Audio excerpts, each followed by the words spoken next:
I moved. Do we like the new background? I finally have my bookshelves back in my room. I like my bookshelves being in my room because I can just sit and look at them and it's awesome. Oh no. Also, my ceiling's ugly, so that's really fun. But so what are we doing today, you may ask? We are going to be doing my quarterly wrap-up, second quarterly wrap-up for the year. It is the end of June. It's actually only the 28th, but my ass is not finishing another book yet. So we left off on How to Lose the Time War. It was, I think, the last book I read last quarter. I already grabbed all my books, but I'm trying to remember what. Yeah, I finished that the end of March. So where does that leave us? That leaves us with, okay, the first book I read this from April 4th to April 9th. And that is Everything We've Never Said. It's by Sloane Harlow. This was really interesting. I'm gonna spoil it, I think, because I mean, this was definitely a newer book. When did it come out? But I found this for $1 at my secondhand bookstore. It came out in 2024, but I literally have not seen anything about it. It just looks like a very basic YA romance. Not that. I was like flabbergasted. I was on the way to Tennessee visiting my parents for my cousin's wedding when I was reading this. Jaw on the floor on the plane. So this is about, what's her name? I think her name's Ella. Yeah, Ella and Haley are best friends. And then Sawyer is dating Haley. Haley disappears or dies or something. And then Ella and Sawyer like kind of get together, and it's like hella weird, but they're like both grieving the loss of their best friend and their girlfriend. So it's like, you know, weird stuff happens. They're in high school, so it's like the population of who you might be interested in is already this big anyway. So, you know, so that starts being hella weird. Turns out she's not dead. I'm pretty sure she's dead in this, but yeah, she's dead, and she's in love with her dead best friend's boyfriend. She's not dead. And it's the school psychiatrist's fault, or psychologist, or counselor. But yeah, she's not dead. She just, which, like, I kind of figured she wasn't dead, but I still was like, I was shocked. But yeah, I'm glad about this. Like, I was like a little bit like, eh, but then I was like, okay, so some of these books I had to read for my class. I am in a women in lit class, so I'm reading a bunch of old books. But before I knew what I was supposed to be reading, I was trying to read Persuasion by Jane Austen as a present for my best friend, because this is like one of her favorite books, and she's been trying to get me to read it for years. And I was with her when I bought this. I was like, hey, do you like this cover? And she was like, yeah, it's super cute. And so the goal was to annotate it and give it to her for her birthday.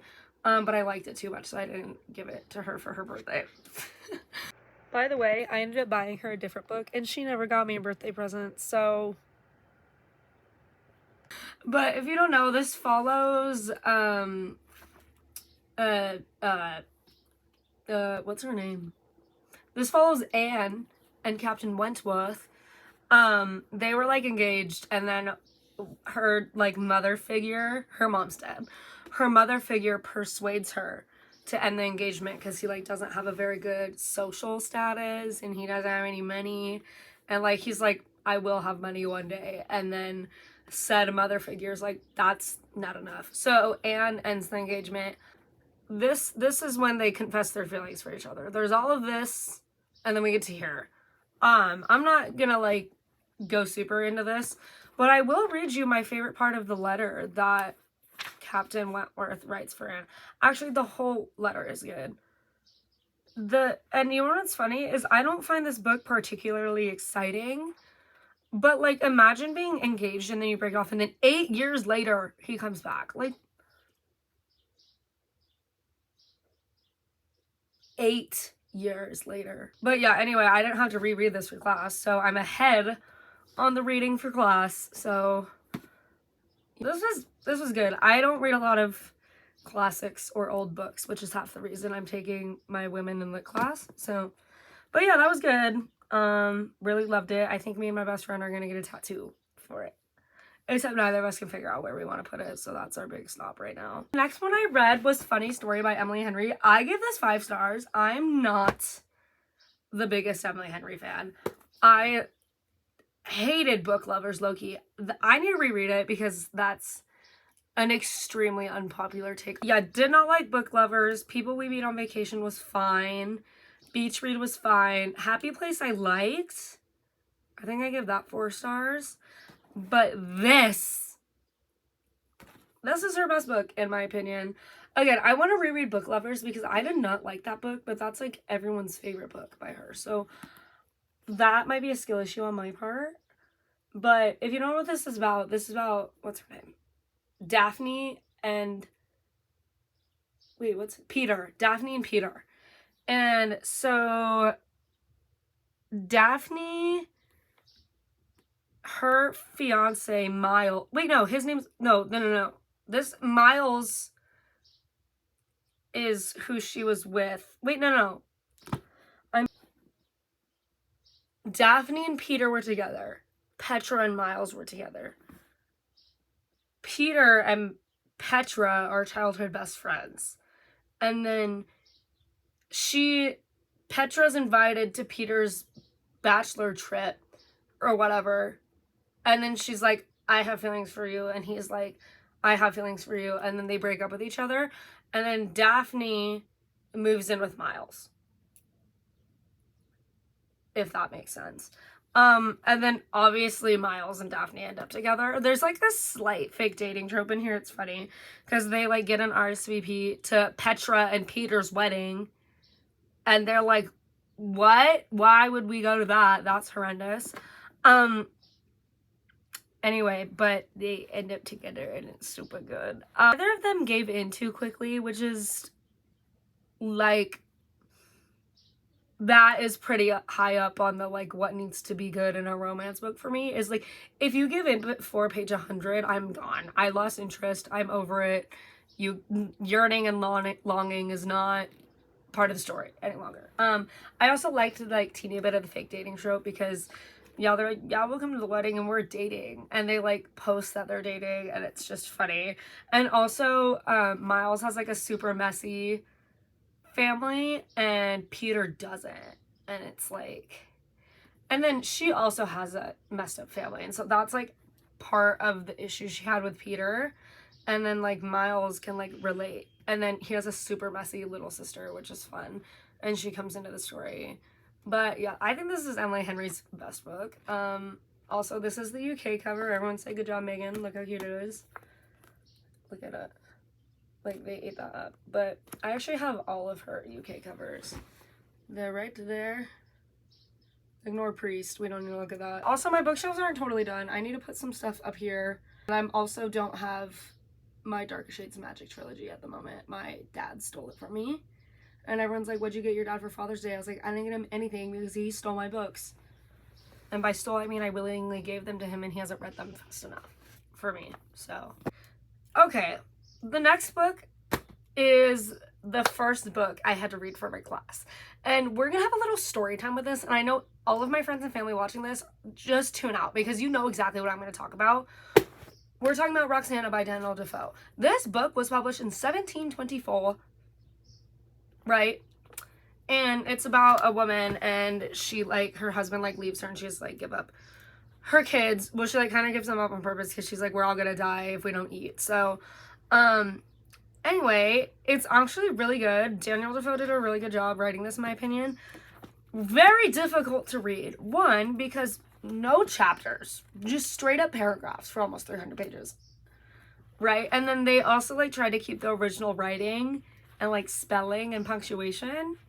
So again, I don't read a lot of old books. Quite confused for most of this, but I got the vibe and it's actually pretty good and I think the writing was good. There's a quote in here that I need to find. So this part there, she's talking about how she never wants to get married again, and oh yeah, she turns into a prostitute. I don't know if I mentioned that. That's whatever. That's why it's called The Fortunate Mistress, because she like gets a lot of money because this one guy was like, I want to marry you, and she's like, no, and he's like, come to Paris with me, I think, and she's like, okay, And then she has a premonition that he's gonna get killed. So he's like, okay, I'm gonna leave all of my jewels and all of my money with you. And then he gets killed. So then she has a lot of money. And then she's like with the German prince for a while. And then there's this other guy. And she has a bunch of babies. And so does her maid that like never left her. And they like have babies by the same men a couple times. And then like all the babies die low-key. Not her. And then she also had like 5 children originally. This is a super crazy book, but that's not what we're here to talk about. But let me read you this quote. She's like talking about marriage and how like the second you're married, you're like only like your husband. Like there's no like individuality. And she says, that is the thing I complain of. The pretense of affection takes away from a woman everything that can be called herself. She is to have no interest, no aim, no view, but all is the interest, aim, and view of the husband. She is to be a passive creature you spoke of, said I. She is to lead a life of perfect indolence and living in faith, not by God, but in her husband. She sinks or swims. He is either fool or wise, unhappy or prosperous, in the middle of what she thinks is her happiness and prosperity. She's engulfed in misery and beggary. This whole book is about like women's agency. And wait, this is the story time. My professor accused me of not reading the book because I was a little bit confused on a part, because one of our assignments was to like annotate something and then talk about it. And so I annotated the part where let me find it. Let me show you. This is the page I annotated. And it's about this like third guy who's like, I'm gonna leave you, and he's like, but also like come with me. And she's like, I don't want to marry you. And he's like, but come with me. And she's like, I can't go to Paris. And he's like, oh, but come with me to Paris. And then she's like, actually, I'm pregnant with your child and I don't want to go to Paris. Anyway, I said that it seemed like he was asking her to go with him to Paris, and that like the unexpected pregnancy was like a tie to him that she wasn't expecting. And my professor said, he's not asking her to go to Paris. He's threatening to leave her. And also, because the child is a bastard child, it doesn't really give her any tie to this man. I sent a paragraph about this long because she said, seems like you haven't read the book up until now. I wanted to be petty and just send a link to my YouTube channel, my Bookstagram, and my Goodreads, and a picture of my bookshelf and be like, try to accuse me of not reading a book ever again. She's actually chill, but I have never been so deeply impacted by one singular sentence in my entire life, I don't think. And now I'm insecure about everything I turn in for this class. So that's super fun. But anyway, I redid the assignment and I was like, you know what? I'm going to annotate 2 pages for you because she wanted me to prove that Roxana has ties to her children, even if they're not legitimate children. And I'm like, girl, remember when she went on an entire search for all of her kids that hadn't died? Anyway, enough of that. I will probably think about that forever, though. Next book I read is, okay, I've actually read this author's entire collection. It is First Time for Everything by K.L. Walther. This is actually the ARC for it because my best friend got it for me from Barnes & Noble because no one wanted it. So, this is not my favorite book by her. Let me get my favorite book by her. The general theme of her books are like rich white kids and like boarding school and shit.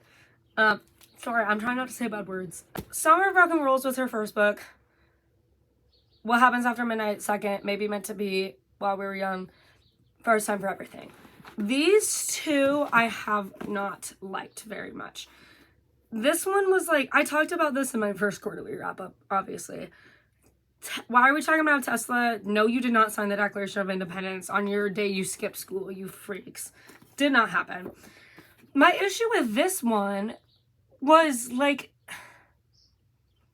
nothing in particular. I just think that it was really all over the place because, again, this is the ARC, so maybe there was edits to it. I don't think there's usually that big of edits from an ARC to the actual one that's published, but you know, it just felt very like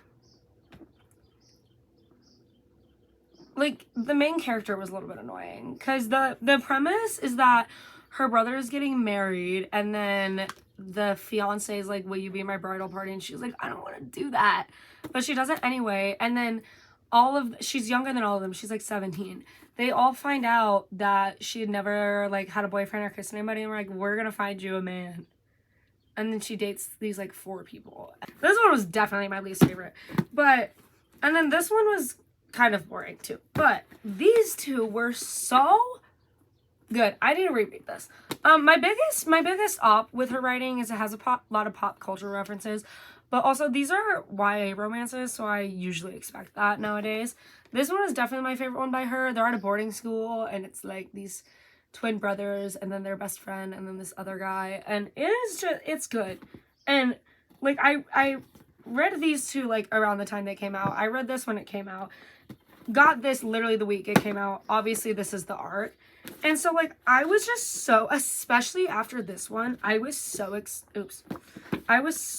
excited for these 2, especially because this felt redeeming after this was mid when I really liked this. But yeah, First Time for Everything was just, like, I don't know. And then this, like, fiance, like, yells at her. Like, I'm like, girl, you're, like, 25.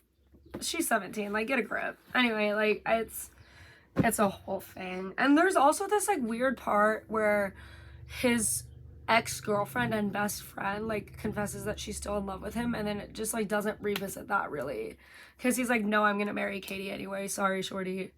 And then just I thought we were gonna talk more about that, but it's fine. Okay, what did I read next? Oh, okay, then I read well actually let me hang on. 2 story times in one video. So I had to read this book for class called The Typewriter Girl. Very hard book to find. I found it on Thrift Books. I'm like, let me order that. I start reading it. Boring as hell. It was published in like 2013. And I was like, oh, but it's about like the early 1900s or late 1800s or something. So I was like, maybe that's why we're reading it. Me and my bestie go to sit down for a readathon, and she's like, why is your copy of Typewriter Girl so big? Had already been reading this for like a week and a half, and I was like, what are we talking about? What do you mean? And she's like, what is that about? And I start telling her, and she's like, I don't think that's the right book. 'Twas not. I started reading the wrong book for class. Luckily, Sierra had her copy. How did I do that? How did I do, like, Allison Atlee and Grant Allen, like, so anyway, I was reading this for a long time on accident. Me and Sierra went to do a readathon, and I was like, let me finish this first, and Sierra was like, that's the wrong book. So I went straight into Just for the Summer. Also, Sierra and I did not do a lot of reading during our readathon. We were together for like 9 hours, and all we did was each finish the book we were on and then start a new one. So, I love this book. Low-key, I was like, I don't know what to think about the premises of her other books. They aren't very intriguing to me. I really, really like this one. Like, this is about Emma and Justin, and there's like this curse that they both have. Like, they date somebody, and then when they break up, said person finds their soulmate next. And long story, Emma Emma and her best friend are travel nurses, and so they pick places to like live and work for a certain amount of times, and they alternate. Anyway, she pulls up to Minnesota where Justin is. Also, like, this was really drawn out in a good way. Like, I don't usually think romances should be more than 350 pages. This is nearing 400, and it was totally worth it. And this was also super easy to read. Like, I was like halfway through, and like Sierra had like 100 pages left of Secret History, and I had 200 pages less of this, and I finished it before she finished the Secret History. And that's her favorite book, so like it's not like it's hard for her to read, but this was so easy to read that I finished a whole 200 pages of it before she could finish 100 pages of Secret History. Oh, and then I read Typewriter Girl for class. This was fine. It was like, it had some banger lines, but the reason we're reading this is because it was published under a pseudonym of a woman, but it's actually written by a man. And this is about the idea of like the new woman, which is like a woman who like doesn't just want to cook and clean and be a housewife. Like, she wants to work and be independent. And yeah, we were discussing like, does it matter that it was written by a man, even though it said it was written by a woman? I was like, yeah, that does matter actually. Anytime I find out that men are writing as women, it gives me heebie-jeebies. because he was like, see, women can write good stuff. I'm like, oh, but you wrote it. Like, it didn't prove his point in the way I think it was meant to, if you know what I mean. And this next one, I didn't read this whole book, but so I'm not counting it as a book, but I read The Goblin Market. It's a poem for my class. It's just the first poem in here. It's very good. I actually just filmed a presentation on it that I had to do. The class is online. That's why I had to film a presentation. So I'm going to reiterate that for you real quick. I also like made a really cute Canva PowerPoint for it. Maybe I'll insert a picture here, but I'm like really bad at technology. So the fact that that turned out so cute, I was like, slay. So the Goblin Market is about like these goblins. They represent like sin and temptation and men and misogyny and patriarchy and just like the whole system of everything that is not good for women. And it's about like sisterhood. And let me read you the last part of the poem. So one of the sisters falls for the Goblin Market and the other sister stands by her, and it's basically, but let me read you this last stanza. It says, for there's no friend like a sister in the calm or stormy weather, to cheer one in the tedious way, to fetch one if one goes astray, to lift one if one totters down, to strengthen while one stands. I just thought it was good. It's like about female friendship, like not necessarily just sisters, but like sisterhood in general. But this was, and the last one I finished just this morning, also for class, and that is Voyage in the Dark by Jean Rhys.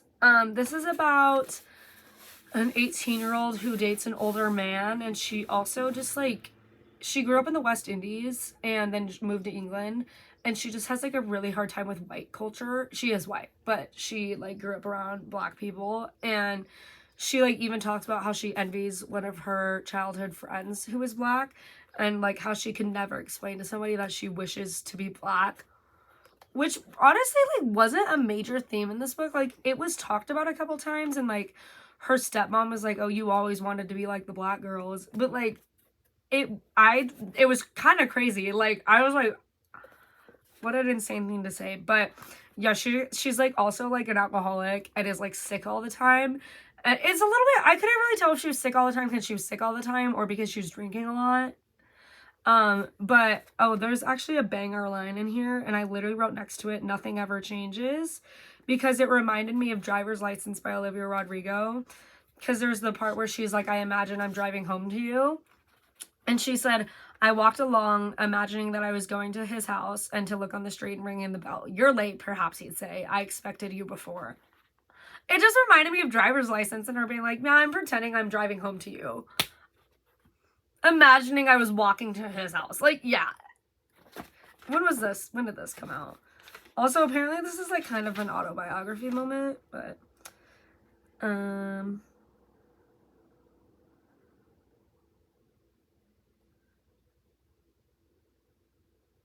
first published 1982. Wait, really?